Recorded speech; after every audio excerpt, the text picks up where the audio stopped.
if you're seeing this video, it's probably because you know that I'm going to talk about Blood Meridian and Cormac McCarthy's other works, which I've read No Country for Old Men, and The Road I started, and Child of God I also started.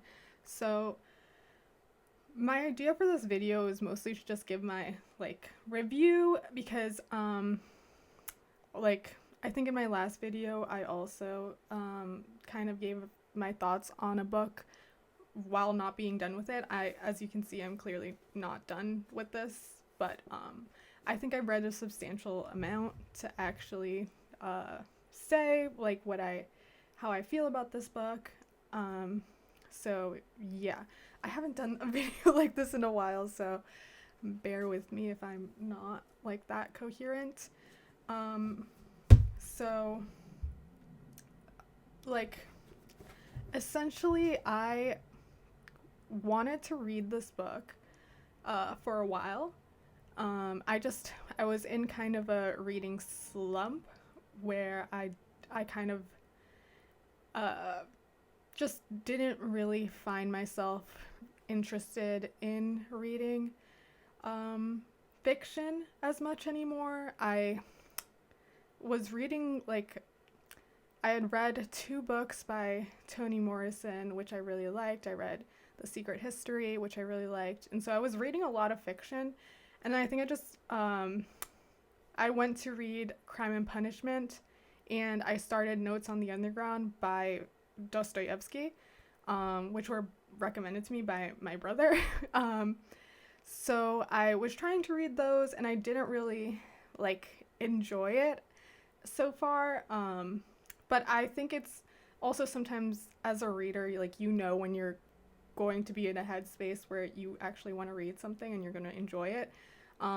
Even with movies or songs or something, you can say yeah, that movie is probably good, but I'm just not in the mindset to watch it right now.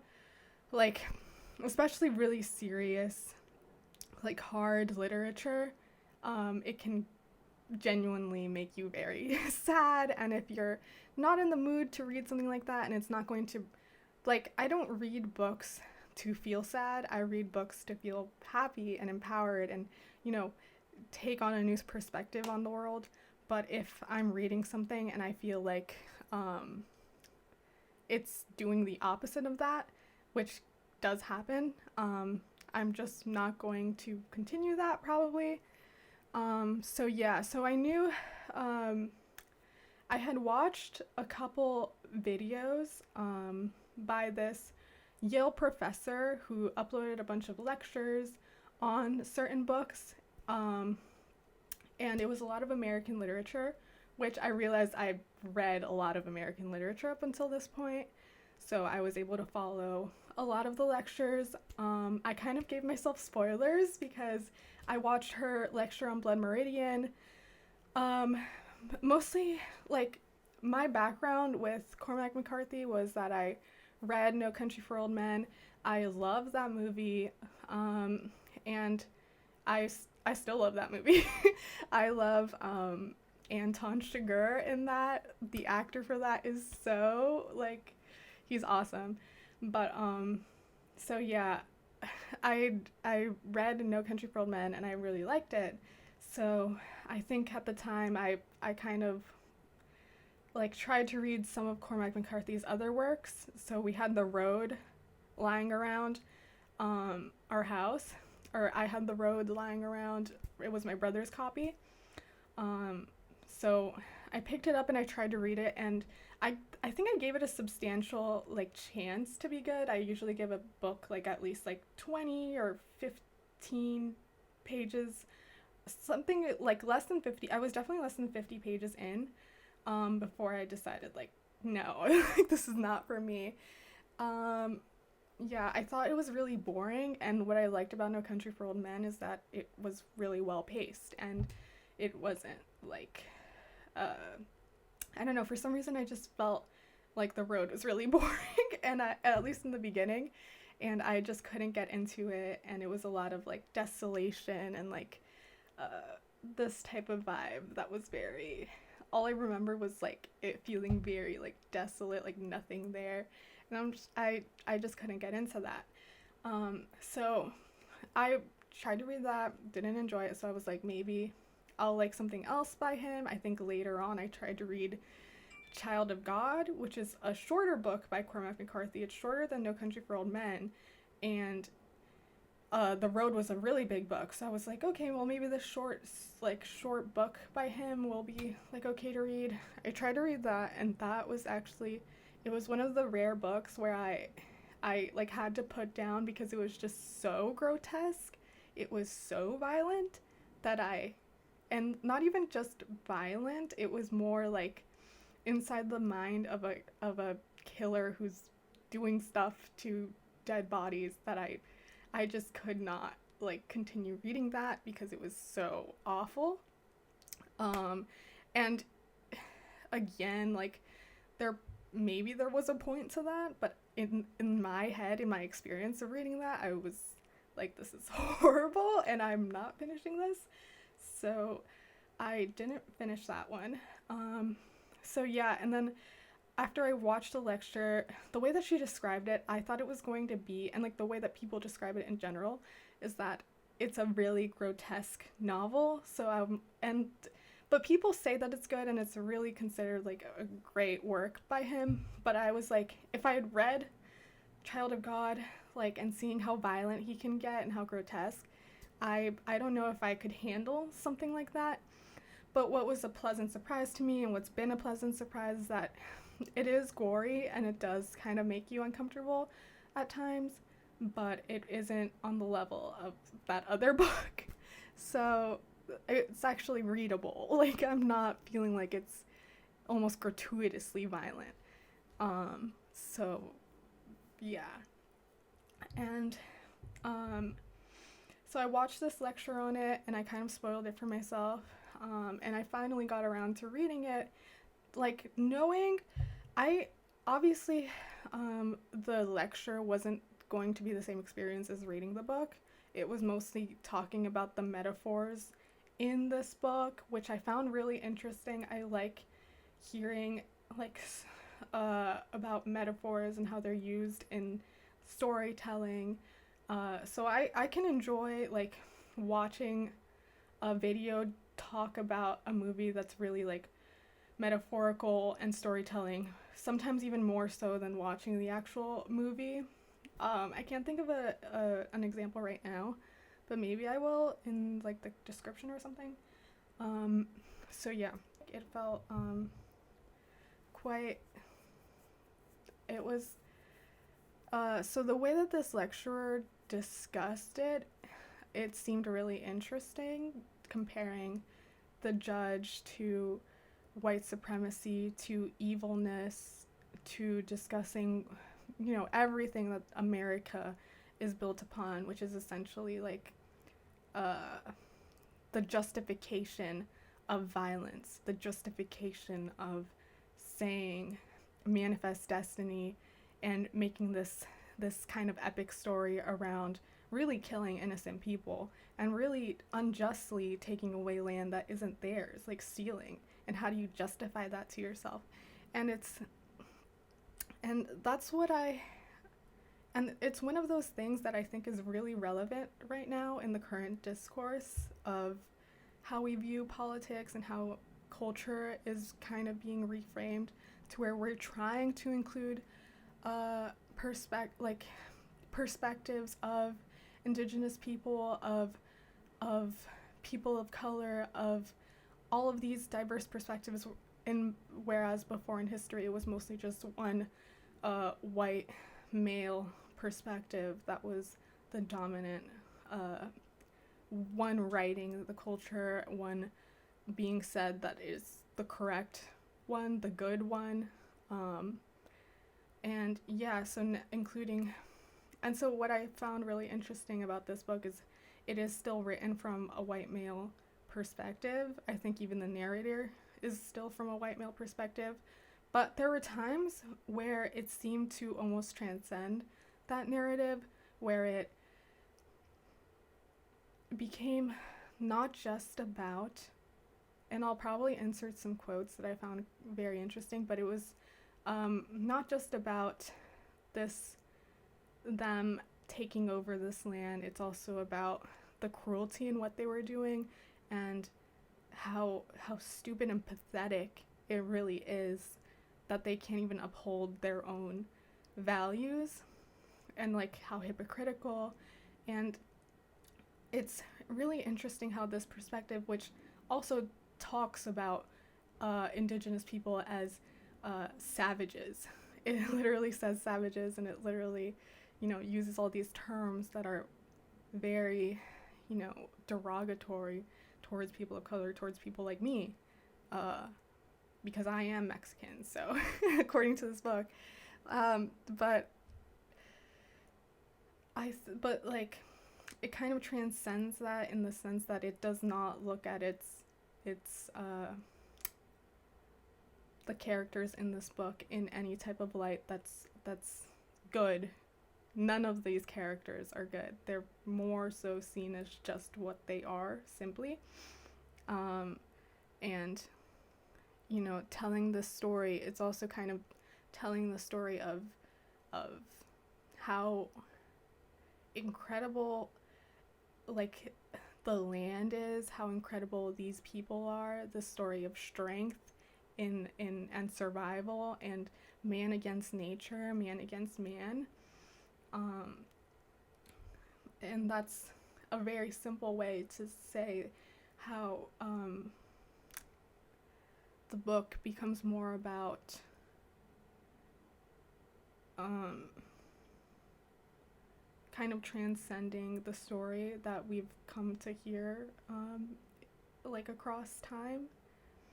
And what I really respect about Cormac McCarthy is that he actually researches, like, you can tell from just the verbiage, the words that he uses are of the time, and the technology, everything that's in this book is very, you can tell was research, and you can tell he tries to be as historically accurate as possible in painting this world that not that long ago was the reality of the land that we are across. And I used to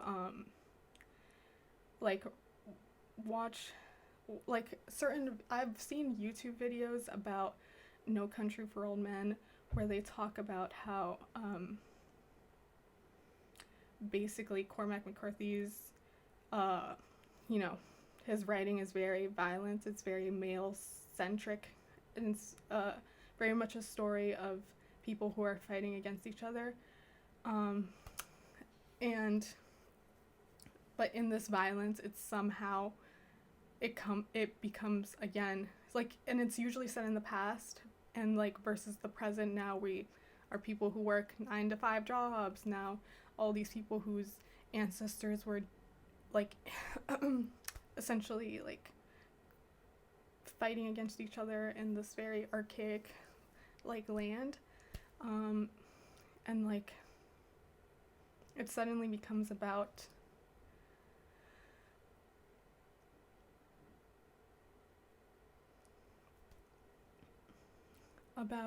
how, so I think the videos mostly point to how people in their 9-to-5 jobs right now are essentially using the same tools, the same tactics that they did before.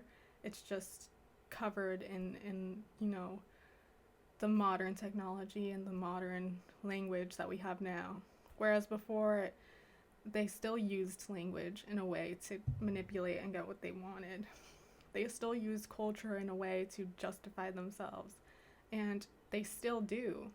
And as in white male patriarchy society, and like all these values and things, it's still very much the case. And I would watch videos saying that about No Country for Old Men, and I'd kind of feel like that's kind of a stretch. Like, it is about violence, but to me that story is more about like the metaphor of chaos, the metaphor of of eternity. But in this book, I think I more started to feel like I understood what they were saying. With that, I started to feel like they're more, it is really about how these forces are essentially eternal, and will stay and have been around for a long time and will continue to be around. The violence, the this manifest destiny mentality, this hypocrisy at the end of the day. And there is good in the world, and there is like this there are ways that we can try to improve the world. And like maybe I can like in a separate video I could maybe talk about if Cormac McCarthy actually believes that humanity will eventually be good and will eventually truly like embody like the ideals that they talk about all the time, the ideals of goodness, of Christianity, of all that, if he truly believes that that will ever be the case throughout all of his works, because I don't think his works point to that much. They more so point to the critique of people and human like nature and humankind and culture, and kind of not really taking anything like in a way that seems like he thinks that people are going to be good at the end of the day. Yeah, I could probably, like, if I read more of his work, I could probably think more so about that. But yeah. So if it wasn't clear, like, what my thoughts on this book are, because I've just been talking about everything else, I really enjoy this book. If I were to recommend a Cormac McCarthy book, it would be No Country for Old Men and Blood Meridian. I think they both are very immersed in the world that they take place. They're very well grounded, but yet they're still substantial enough, like metaphorical enough, and metaphor and allegory include a lot of things like literary devices like that, to where it's interesting. I don't know, that's not really what I mean, but I mean that like these stories are really like interesting and they're good books.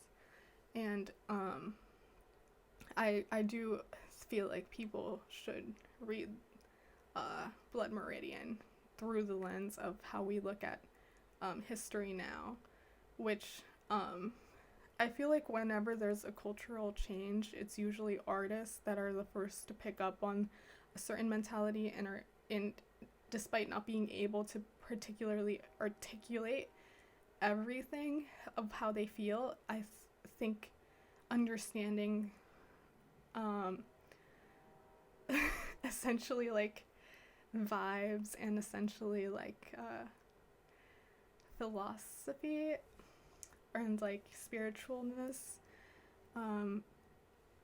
I think that's how like true cultural change occurs, possibly, and that's how women were given rights and like people of color were given rights. And you could say that they weren't given rights, but like at the end of the day it's still a mentality change of the entire nation that essentially falls back to, I would not want to treat anyone poorer than I do myself, because treating anyone badly would be to treat myself badly. And like again, I just think that that's the mentality, and it's like he's one of the writers that like was part of that mentality change that reinvestigated this time period, specifically the 1800s, where which was probably one of the well, I don't, it's hard to say even harshest times, but in this, like the way that this book reads, it really seems like one of the worst times to possibly be alive if you're a minority. Um, so yeah, I think he was part of this movement, this like reinvestigating of history through a new lens at the time, and it still remains relevant to this day. I would also probably consider like Toni Morrison's Beloved to be a part of that discourse as well, because it talks about this particular time in history where everything was kind of chaotic. There, technology was not at the point that it is today, to where like, you could find someone really easily. There was no like, maps were like stars. You used the sky to direct yourself, and certain people, basically everybody hated each other. There were I think that if you were a Native American, you were hated.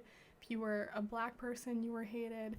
If you were black or African American, I'm not sure which one is better to use. If you were Mexican, you were hated.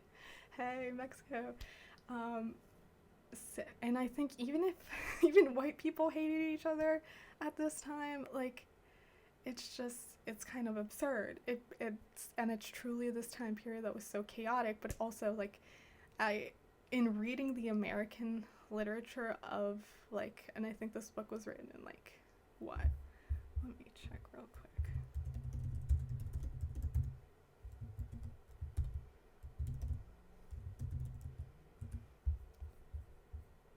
Okay, Beloved was 1987, Beloved was written. Blood Meridian was written published 2 years prior, 1985. So, to me, like, those